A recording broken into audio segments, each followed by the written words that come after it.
ಈ ಅಶ್ವಿನಿ ನಕ್ಷತ್ರದಲ್ಲಿ ಹುಟ್ಟಿರುವಂತವ್ರಿಗೆ ಕೈಗುಣ ಚೆನ್ನಾಗಿರುತ್ತೆ, ಎಲ್ಲರ ಜೊತೆಗಿರ್ಬೇಕು, ಸೇಮ್ ಟೈಮಲ್ಲಿ 10 ಜನಗಳ ಮಧ್ಯೆ ಇದ್ರೂ ಕೂಡ ಇವರೊಂಥರ ಏಕಾಂಗಿತ. ಅಶ್ವಿನಿ ನಕ್ಷತ್ರದ 1ನೇ ಪಾದದಲ್ಲಿ ಹುಟ್ಟಿರೋರ್ಗೆ ಸ್ವಲ್ಪ ಕೋಪ,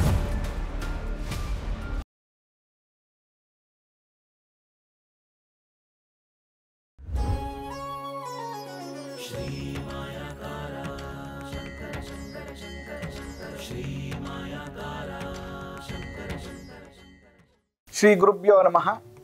ಮಾಯಕಾರ ಪ್ರಭುವೇ ನಮಃ. ಗಣೇಶ ದೇವಿ ವಾಗ್ದೇವಿ ಮಮ ವಾಕ್ಯ ಸಿದ್ಧಿ ಕುರುಕುರು ಸ್ವಹ. ಓಂ ನಮೋ ಭಗವತಿ ಚಾಮುಂಡೇಶ್ವರಿ ಮಲಯಾಳ ಸ್ವರೂಪಿಣಿ ಸರ್ವಸಿದ್ಧಿಕಾರಿಣಿ ಸತ್ಯಂ ಬ್ರೂಹಿ ಸ್ವಹ. ಆರಾಧ್ಯ ದೈವನಾಗಿರುವಂತಹ ಮಲೆ ಮಾದೇಶ್ವರರನ್ನ ಮನದಲ್ಲಿ ನೆನೆಯುತ್ತಾ ವಿದ್ಯಾಗುರುಗಳ ತಂದೆ ತಾಯಿಯ ಪಾದಾರವಿಂದಗಳಿಗೆ ನಮಸ್ಕಾರವನ್ನು ಮಾಡ್ತಾ ಜಗದ್ಗುರು ಪಂಚಾಚಾರ್ಯರನ್ನ ಬಸವಾದಿ ಶರಣರನ್ನ ಮನದಲ್ಲಿ ನೆನೆಯುತ್ತಾ ನನ್ನೆಲ್ಲ ಪ್ರೀತಿಯ ವೀಕ್ಷಕ ಬಂಧುಗಳ ಅಂತರಾತ್ಮಗಳಿಗೆ ನಿಮ್ಮ ಮುಗುರು ಮಧು ದೀಕ್ಷಿತ್ ಮಾಡುವಂತಹ ಪರಿಪೂರ್ಣವಾದಂತಹ ನಮಸ್ಕಾರಗಳು.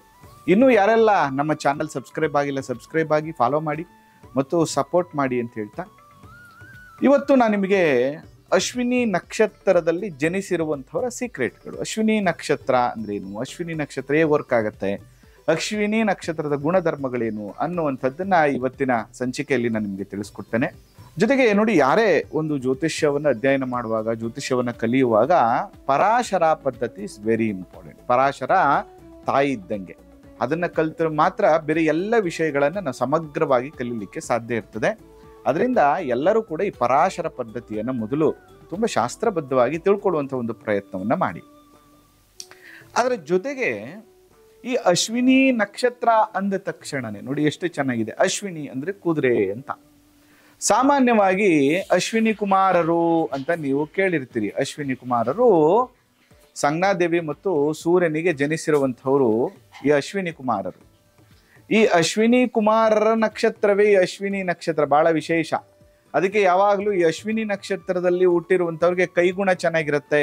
ಇವರು ಒಳ್ಳೆ ಆಯುರ್ವೇದ ಪಂಡಿತರಾಗ್ಬೋದು, ಆಯುರ್ವೇದ ಡಾಕ್ಟರ್ ಆಗ್ಬೋದು, ಅಥವಾ ಒಳ್ಳೆ ಮೆಡಿಸಿನ್ ಡಾಕ್ಟರ್ ಆಗ್ಬೋದು, ಅಥವಾ ಅವ್ರ ಕೈಯಿಂದ ಏನೋ ಒಂದು ಭಸ್ಮನಾದ್ರೂ ಮಂತ್ರಿಸ್ಬಿಟ್ಟು ಯಾರಿಗಾದ್ರೂ ಕೊಟ್ಟರು ಕೂಡ ಒಳ್ಳೇದಾಗ್ಬಿಡುತ್ತೆ. ಆ ಥರದ ಒಂದು ಗುಣಧರ್ಮ ಉಳ್ಳಂತಹ, ಕೈಗುಣ ಉಳ್ಳಂತಹ ನಕ್ಷತ್ರದವರು ಇವರು. ಈ ನಕ್ಷತ್ರದ್ದು ಏನಂತಂದ್ರೆ, ಈ ಕುದುರೆ ಅಷ್ಟೇ ಸ್ಪೀಡ್ ಇರ್ತಾರೆ ಇವರು. ತುಂಬಾ ಶಾರ್ಟ್ ಮನಸ್ಥಿತಿಗಳಿರ್ತದೆ ಮತ್ತು ತುಂಬಾ ಶಾರ್ಪ್ ಇರ್ತಾರೆ ಇವರು. ತುಂಬಾ ಬುದ್ಧಿ ಉಳ್ಳಂಥವ್ರು, ನಾಲೆಡ್ಜ್ ಇರುವಂಥವ್ರು. ಯಾವಾಗಲೂ ರಿಸರ್ಚ್ ನೋಡಿ. ಈ ಅಶ್ವಿನಿ ನಕ್ಷತ್ರಕ್ಕೆ ಅಧಿಪತಿ ಬಂದು ಕೇತು. ಈ ಕೇತುಕ್ ಸಮಸ್ಯೆ ಏನಾಗಿದೆ ಅಂದ್ರೆ, ರಾಹು ತಲೆ ತಗೊಂಡು ಹೋಗ್ಬಿಟ್ಟಿದ್ದಾನೆ, ದೇಹ ಮಾತ್ರ ಇದೆ. ಆ ದೇಹ ಇರುವಂಥದ್ದನ್ನ ನಾವು ಕೇತು ಅಂತ ಕರಿತೀವಿ. ಈಗ ಇಲ್ಲಿ ಏನ್ ಬೇಕು ಇವನಿಗೆ? ತಲೆ ಬೇಕು. ಅಂದ್ರೆ ತಲೆಯ ಹುಡುಕಾಟದಲ್ಲಿರ್ತಾನೆ ಇವನು. ಅಂತಂದ್ರೆ ಯಾವಾಗ್ಲೂ ಕೇತು ನಕ್ಷತ್ರದಲ್ಲಿ ಜನನಾಗಿರುವಂಥವ್ರು ರಿಸರ್ಚ್ ಓರಿಯೆಂಟೆಡ್ ಮನಸ್ಥಿತಿಯವ್ರು ಇರ್ತಾರೆ. ಏನಾದ್ರೂ ಒಂದು ಹುಡುಕ್ತಾ ಇರ್ತಾರೆ, ಏನೋ ಒಂದು ಮಾಡ್ತಿರ್ತಾರೆ, ಏನೋ ಒಂದು ಕ್ರಿಯೇಟಿವಿಟಿ ಇರ್ತಾರೆ. ಸೇಮ್ ಟೈಮಲ್ಲಿ ಇವ್ರನ್ನ ನಾವು ಶಾರ್ಟ್ ಟೆಂಪರ್ಸ್ ಅಂತ ಕರಿತೀವಿ. ಮತ್ತು ಯಾವುದನ್ನು ತುಂಬಾ ಸೀರಿಯಸ್ ಆಗಿ ತಗೊಳ್ಳಲ್ಲ. ಯಾವುದೋ ಒಂದು ಸರಿ ಪ್ರಾಬ್ಲಮ್ ಆದಾಗ ಅದನ್ನ ಸೀರಿಯಸ್ ಆಗಿ ತಗೋತಾರೆ. ಆ ಥರದ ಮನಸ್ಥಿತಿ ಇರುತ್ತೆ. ಅದಕ್ಕೆ ನಿಮಗೆ ನಾನು ಸಜೆಷನ್ ಕೊಡೋದೇನೆಂದ್ರೆ, ನೀವು ಯಾವಾಗಲೂ ಸ್ವಲ್ಪ ಟೀಚಿಂಗ್ ಲೈನು, ಅದರ ಜೊತೆಗೆ ರಿಸರ್ಚು, ಸಂಶೋಧನೆ, ಆಯುರ್ವೇದ, ಡಾಕ್ಟರು, ಈ ಥರದ್ದಕ್ಕೆ ನೀವು ಹೋಗೋದು ತುಂಬ ಒಳ್ಳೆಯದು. ತುಂಬ ಅದರಲ್ಲಿ ಸಕ್ಸಸ್ಫುಲ್ ಕೂಡ ನೀವು ಆಗುವಂಥದ್ದಿರ್ತದೆ. ಇವ್ರದ್ದು ಏನಂದರೆ ಗುಣಧರ್ಮಗಳು ತುಂಬ ಎಮೋಷನಲ್ ಕೂಡ ಇರ್ತಾರೆ, ತುಂಬ ಶಾರ್ಟ್ ಟೆಂಪರ್ ಕೂಡ ಇರ್ತಾರೆ ಇವರು. ಜೊತೆಗೆ ತುಂಬ ತಲೆ ಕೆಡಿಸ್ಕೊಳ್ಳಲ್ಲ. ಬೇಕೇ ಬೇಕು ಅಂತ ಏನಿಲ್ಲ, ಎಲ್ಲ ಬೇಕು, ಆದರೆ ಬೇಕೇ ಬೇಕು ಅನ್ನುವಂಥದ್ದು ಕೂಡ ಇವ್ರಿಗೆ ಇರೋದಿಲ್ಲ. ಮತ್ತೆ ಎಲ್ಲರನ್ನೂ ಕೂಡ ಒಗ್ಗಟ್ಟಿನಿಂದ ಕರ್ಕೊಂಡು ಹೋಗ್ಬೇಕು, ಎಲ್ಲರ ಜೊತೆಗಿರ್ಬೇಕು, ಗುಂಪಲ್ಲಿರಬೇಕು ಅನ್ನುವಂಥ ಆಸೆ ಆಕಾಂಕ್ಷೆಗಳನ್ನ ಇವರು ಹೊಂದಿರ್ತಾರೆ. ಸೇಮ್ ಟೈಮಲ್ಲಿ 10 ಜನಗಳ ಮಧ್ಯೆ ಇದ್ರೂ ಕೂಡ ಇವರೊಂಥರ ಏಕಾಂಗಿ ಥರ ಇರ್ತಾರೆ. ಅಂತಂದ್ರೆ ಅಶ್ವಿನಿ ನಕ್ಷತ್ರದವ್ರು ಏನಂದ್ರೆ, ಕೇತು ಮೋಕ್ಷಾಧಿಪತಿ ಆಗಿರೋದ್ರಿಂದ 10 ಜನ ಒಂದು ಯೋಚನೆ ಮಾಡ್ತಿದ್ರೆ ಇವರೇ ಒಂದು ಯೋಚನೆ ಮಾಡ್ತಿರ್ತಾರೆ. ಅಥವಾ ನನಗೆ ಯಾಕಪ್ಪ ಅಂತಂದ್ಬಿಟ್ಟು ಆರಾಮ್ಸೆ ಇರ್ತಾರೆ. ಕೆಲವು ಟೈಮ್ ಏನಂದ್ರೆ ಅಂಜಿಕೆ ಮನೋಭಾವ ಇವ್ರನ್ನ ಡಿಸ್ಟರ್ಬ್ ಮಾಡ್ತಿರುತ್ತೆ. ಏನೆಲ್ಲ ಟ್ಯಾಲೆಂಟ್ ಇರ್ತದೆ ಇವ್ರ ಹತ್ರ, ತುಂಬಾ ಬುದ್ಧಿವಂತರಿರ್ತಾರೆ. ಅದನ್ನ ವೇದಿಕೆಯಲ್ಲಿ ವ್ಯಕ್ತಪಡಿಸ್ಲಿಕ್ಕೆ ಇವರು ಫೇಲ್ಯೂರ್ ಆಗ್ಬಿಡ್ತಾರೆ. ಕೆಲವು ಟೈಮ್ ತುಂಬಾ ನಾಲೆಡ್ಜ್ ಇದ್ರೂ ಕೂಡ ಆ ನಾಲೆಡ್ಜನ್ನ ಒಂದು ಪ್ರೈವೇಟ್ ಆಗಿ ಇಟ್ಕೊಳ್ಳುವಂಥ ಸಾಧ್ಯತೆಗಳು ಇರ್ತದೆ ಇವರು. ಅದರಿಂದ ನಾನು ಇವ್ರಿಗೊಂದು ಸಜೆಷನ್ ಕೊಡೋದೇನೆಂದ್ರೆ, ಈ ಶಾರ್ಟ್ ಟೆಂಪರ್ನ ಕಡಿಮೆ ಮಾಡಿಕೊಂಡು, ಆಲಸ್ಯತನವನ್ನು ಕಮ್ಮಿ ಮಾಡಿಕೊಂಡು, ನಿಮ್ಮ ಅಧ್ಯಯನ, ನಿಮ್ಮ ಸಂಶೋಧನೆಯ ಕಡೆಗೆ ಹೆಚ್ಚು ಗಮನವನ್ನು ಕೊಟ್ಟು ನೀವು ಜನಗಳ ನಡುವೆ ಬೆರಿಲಿಕ್ಕೆ ಪ್ರಾರಂಭ ಆದರೆ ನೀವು ಅತ್ಯಂತ ಯಶಸ್ಸನ್ನು ಗಳಿಸುವಂಥ ಯೋಗ ನಿಮಗಿದೆ. ಅದರಲ್ಲೂ ಕೂಡ ಟೀಚಿಂಗು, ಮೆಡಿಸಿನ್ ಅಂತೂ ಇವರಿಗೆ ತುಂಬ ಚೆನ್ನಾಗಿ ಬರುತ್ತೆ. ಇವರು ಪ್ರಯತ್ನವನ್ನು ಮಾಡ್ಬೋದು. ಇಲ್ಲಿ ಈ ಅಶ್ವಿನಿ ನಕ್ಷತ್ರದಲ್ಲಿ 4 ಪಾದಗಳಿದೆ. 1 2 3 4 4 ಪಾದಗಳಿದೆ. ಅದರಲ್ಲಿ ನೋಡಿ, ಅಶ್ವಿನಿ ನಕ್ಷತ್ರದ 1ನೇ ಪಾದದಲ್ಲಿ ಹುಟ್ಟಿರೋರಿಗೆ ಸ್ವಲ್ಪ ಕೋಪ, ಮುಂಗೋಪ, ಶಾರ್ಟ್ ಟೆಂಪರ್ ಇರ್ತಾರೆ. ಮತ್ತೆ ಈ 2ನೇ ಪಾದದಲ್ಲಿ ಹುಟ್ಟಿರೋರ್ದು ಏನಂದ್ರೆ ಇವ್ರನ್ನ ತುಂಬಾ ಚೆನ್ನಾಗಿ ಬೇರೆಯವ್ರು ಉಪಯೋಗಿಸ್ಕೊತಾರೆ, ಬಳಸ್ಕೊತಾರೆ. ಇವರ ಟ್ಯಾಲೆಂಟ್ ಅಥವಾ ಇವರ ಹಾರ್ಡ್ ವರ್ಕ್ ಬೇರೆಯವ್ರಿಗೆ ಲಾಭದಾಯಕ ಆಗ್ತಿರ್ತದೆ. ಸ್ವಲ್ಪ ನೀವು ಮಾಡುವಾಗ ನಿಮ್ಮ ಬಗ್ಗೆ ಕೂಡ ನೀವು ಯೋಚನೆ ಮಾಡಬೇಕು. ಆದರೆ ಈ ಅಶ್ವಿನಿ ನಕ್ಷತ್ರ 3ನೇ ಪಾದದವ್ರು ಇದಾರಲ್ಲ, is very sharp, very knowledgeable. ಅದರ ಜೊತೆಗೆ ಈ 3ನೇ ಪಾದ ಇದೆಯಲ್ಲ, ಯಾವುದೇ ಹಾರ್ಡ್ ವರ್ಕ್ ಮಾಡಲ್ಲ, ಮೈ ಬಗ್ಸಲ್ಲ, ಬುದ್ಧಿಶಕ್ತಿಯಿಂದ ಇವರು ಜೀವನವನ್ನ ಮಾಡ್ತಾರೆ. ತುಂಬಾ ಒಳ್ಳೆ ಸ್ಕಾಲರ್ ಆಗುವಂತಹ ಟ್ಯಾಲೆಂಟ್ ಕೂಡ ಇರುತ್ತೆ. ಇವ್ರು ಏನೂ ಓದಕ್ಕಾಗಿಲ್ಲ, ಏನೋ ಸರ್ಟಿಫಿಕೇಟ್ ಇಲ್ಲ ಅಂದ್ರೂ ಕೂಡ ಇವರಲ್ಲಿರುವಂತಹ ನಾಲೆಡ್ಜ್ ಅಗಾಧವಾಗುವಂಥದ್ದು. ಮತ್ತೆ ಇವರೆಲ್ಲ ಸ್ವಲ್ಪ ಮಾರ್ಕೆಟಿಂಗ್ ಫೀಲ್ಡು, ಮತ್ತೆ ಟೀಚಿಂಗ್ ಲೈನು, ರಿಸರ್ಚ್ ಲೈನಲ್ಲಿ ಇವರು ತುಂಬಾ ಸಕ್ಸಸ್ಫುಲ್ ಲೈಫ್ನ ಲೀಡ್ ಮಾಡುವಂಥದ್ದು ಇರುತ್ತೆ. ನೋಡಿ, ಈ ಅಶ್ವಿನಿ ನಕ್ಷತ್ರ 4ನೇ ಪಾದ ಅಂತ ಬಂದಾಗ ಇದು ತುಂಬಾ ಎಮೋಷನಲ್ ಪರ್ಸನಾಲಿಟಿ. ಇವರಿಗೆ ಮಲ್ಟಿಪಲ್ ಎಮೋಷನ್, ತುಂಬಾ ಅಯ್ಯೋ ಪಾಪ ತರ, ತುಂಬಾ ತಾಯಿ ತರ ಕೇರಿಂಗ್ ನೇಚರು, ಎಲ್ಲರನ್ನು ಬೇಗ ಹಚ್ಕೊಳ್ಳುವಂಥದ್ದು, ಬೇಗ ಎಲ್ಲರಿಂದ ಮನಸ್ಸಿಗೆ ನೋವು ಮಾಡ್ಕೊಳ್ಳುವಂಥದ್ದು, ಈ ತರ ಸ್ವಲ್ಪ ಎಮೋಷನಲ್ ಪರ್ಸನಾಲಿಟಿ ಇವರ ನೇಚರಲ್ಲಿ ಇರುತ್ತೆ. ಇದು 1 2 3 4 ಪಾದಗಳ ವಿಷಯಗಳು. ಇನ್ನು ಈ ನಕ್ಷತ್ರದವರು ಯಾವ ದೇವತೆಯನ್ನ ಪೂಜೆ ಮಾಡಬೇಕು ಅಂದ್ರೆ, ಪರ್ಟಿಕ್ಯುಲರ್ ಆಗಿ ಗಣಪತಿಯನ್ನ ಪೂಜೆ ಮಾಡಬೇಕು. ಇವರು ಎಷ್ಟು ಗಣಪತಿಯ ಆರಾಧನೆಯನ್ನ ಮಾಡ್ತಾರೋ ಇವ್ರ ಲೈಫಲ್ಲಿ ಅಷ್ಟು ಕೂಡ ಸಕ್ಸಸ್ಫುಲ್ ಆಗ್ತಾರೆ.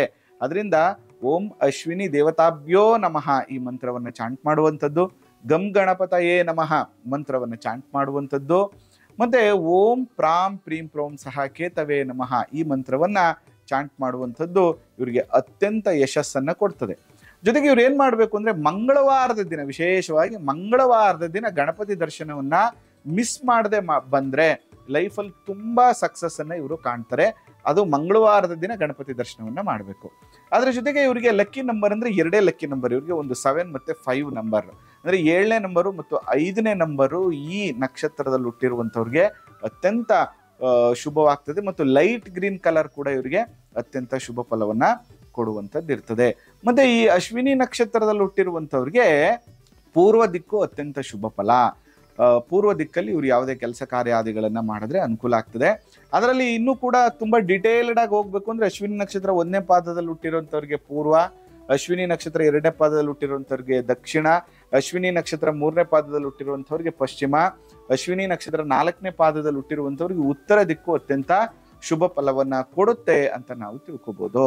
ಅದರಿಂದ ಈ ನಕ್ಷತ್ರದವರು ವಿಶೇಷವಾಗಿ ಗಣಪತಿಯನ್ನ ಆರಾಧನೆ ಮಾಡಿ, ತುಂಬಾ ಮನ್ಸ್ಗೆ ಹಾಕೋಬೇಡಿ, ಮತ್ತೆ ಮಾಡುವಂತ ಕೆಲಸವನ್ನ ಬೇಗ ಪ್ರೆಸೆಂಟೇಷನ್ ಮಾಡಿ, ಅಂಜಿಕೆಯನ್ನ ಬಿಡಿ, ವೇದಿಕೆಯನ್ನ ಸರಿಯಾಗಿ ಉಪಯೋಗಿಸ್ಕೊಳ್ಳಿ. ಇಲ್ಲಾಂದ್ರೆ ನಿಮ್ಮನ್ನ ಬೇರೆಯವ್ರು ಉಪಯೋಗಿಸ್ಕೊತಿರ್ತಾರೆ ಅಥವಾ ನಿಮ್ಮನ್ನ ಮೂಲೆ ಗುಂಪು ಮಾಡ್ಬಿಡ್ತಾರೆ. ನಿಮ್ದು ಎಷ್ಟೇ ಟ್ಯಾಲೆಂಟ್ ಇದ್ರೂ ಕೂಡ ನಿಮ್ಮನ್ನ ಮೂಲೆ ಗುಂಪು ಮಾಡ್ಬಿಡ್ತಾರೆ. ಅದರಿಂದ ಇದೆಲ್ಲವನ್ನ ನಿಮ್ಮ ಜೀವನದಲ್ಲಿ ರೂಢಿಸ್ಕೊಳ್ಳಿ. 100% ನಿಮಗೆ ಅಶ್ವಿನಿ ದೇವತೆಗಳ ಅನುಗ್ರಹ ಪ್ರಾಪ್ತಿ ಆಗ್ತದೆ.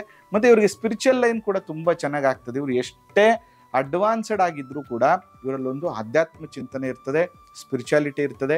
ಅದನ್ನು ಕೂಡ ನೀವು ರೂಢಿಸ್ಕೊಂಡ್ರೆ ಅತ್ಯಂತ ಶುಭ ಫಲಗಳು ನಿಮಗೆ ಪ್ರಾಪ್ತಿ ಆಗ್ತದೆ ಅಂತ ಹೇಳ್ತಾ, ಅಶ್ವಿನಿ ನಕ್ಷತ್ರದ ಜನದವ್ರಿಗೆ ಏನೆಲ್ಲ ಫಲಗಳಿರ್ತದೆ ಅನ್ನುವಂಥದ್ದನ್ನ ತಿಳಿಸ್ಕೊಟ್ಟಿದ್ದೀನಿ. ನಿಮ್ಗೆ ಇಷ್ಟ ಆಗಿದೆ ಅಂತ ಭಾವಿಸ್ತೀನಿ ಅಂತ ಹೇಳ್ತಾ ಈ ಸಂಚಿಕೆನ ಮುಗಿಸ್ತಾ ಇದ್ದೇನೆ. ನಿಮಗೂ ಕೂಡ ಈ ಜ್ಯೋತಿಷ್ಯ, ವಾಸ್ತು, ಪ್ರಶ್ನಶಾಸ್ತ್ರವನ್ನ ಕಲಿಬೇಕು ಅಂತಂದ್ರೆ ನೋಡಿ, ನಮ್ಮ ಸಂಸ್ಥೆಯಲ್ಲಿ ಬಹಳ ಮುಖ್ಯವಾಗಿ ಏನಂದ್ರೆ, ಯಾವುದೇ ಒಂದು ವಿಚಾರವನ್ನ ಡಿಟೇಲ್ಡ್ ಆಗಿ, ಯಾವುದೇ ವಿಚಾರಗಳನ್ನು ಮುಚ್ಚಿಡದೆ ಕಲಿಸುವಂಥ ಒಂದು ಪ್ರಯತ್ನವನ್ನ ಮಾಡ್ತೇವೆ.